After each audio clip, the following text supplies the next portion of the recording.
నామానికి వందనాలండి. అయ్యగారికి అమ్మగారికి వందనాలు. మరి నా సాక్ష్యం ఏంటంటే, మొన్న ఇక్కడ కట్టేటప్పుడు కూడా ఇటకలంది ఇచ్చాను. అప్పుడు కూడా నాకు పన్ను చాలా బాధగా ఉంది.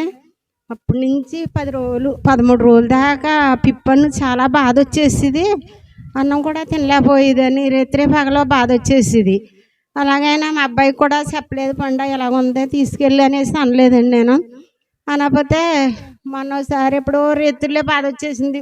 నా 3 ఆ టయానికి వచ్చేసింది. ఫోన్లే పొద్దున్నే ఏం తినుకోకుండా వేసుకోకూడదు అంటారు ట్యాబ్లెట్లు అనేసి, అవుతుందని నేను ట్యాబ్లెట్లు వేసుకున్నాను 3 ట్యాబ్లెట్లు. అయినా ఏమీ అవ్వలేదు.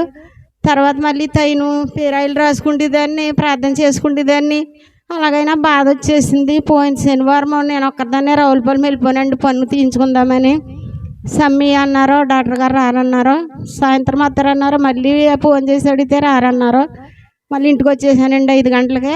వచ్చినప్పటికి ఇలాగ మా అబ్బాయి పొలం నుంచి వచ్చాడు. పండ ఇలాగ ఫోటో వచ్చేస్తుంది బాబు, నాకు తీసుకెళ్తావా లేదా అంటే, అప్పుడు 5 గంటలకే పొలం నుంచి వచ్చి కాళ్ళకి నూనె గట్ట రాసుకుని 5 గంటలకు మళ్ళీ తీసుకెళ్ళిపోయాడండి రావులపాలెం. తీసుకెళ్ళిపోయి ఇంకో దిక్కున తీతారంటే అక్కడికి తీసుకెళ్ళాడు. అక్కడికి తీసుకెళ్తే నేను ఇప్పుడు తీయను బాబా, 5:30 అయిపోయింది, రేతులు ఏమైనా కదిలితే మళ్ళీ బ్లడ్ ఎక్కువ వచ్చేద్దే, రేపు పొద్దున్న తీసుకురా అన్నారు. అన్నాక తెల్లారితే ఆదివారం ప్రార్థన, ఎలా వస్తా పండు అంటేనే, వస్తానమ్మా ప్రార్థన టయానికి వెళ్ళిపోతాను మళ్ళీని అనేసి, తెల్లారి పొద్దున్న నాకు 9 గంటలకే వస్తానమ్మా నువ్వు రెడీ అయ్యి ఉండు అన్నాడు. అలాగే నేను 9 గంటలకు రెడీ అయ్యి ఉన్నాను.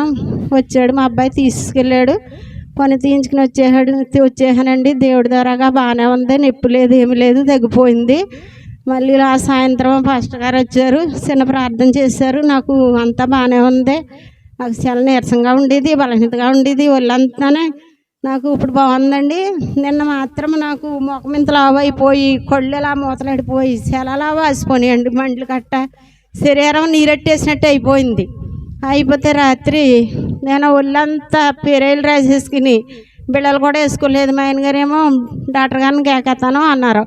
వద్దు అనేసి నేను పేరాయిలు రాసుకున్నాను. పొద్దుటికి తేలిగ్గా ఉండి నీరు కట్ట శుభ్రంగా లాగేసింది, ముఖం లాగేసింది.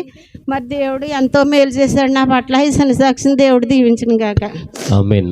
తల్లిగారికి చేసిన మేలుని ఉపకారాలను తలపోసుకొని సాక్ష్యం ఇచ్చారు. సాక్ష్యం దేవుడు దీవించును గాక.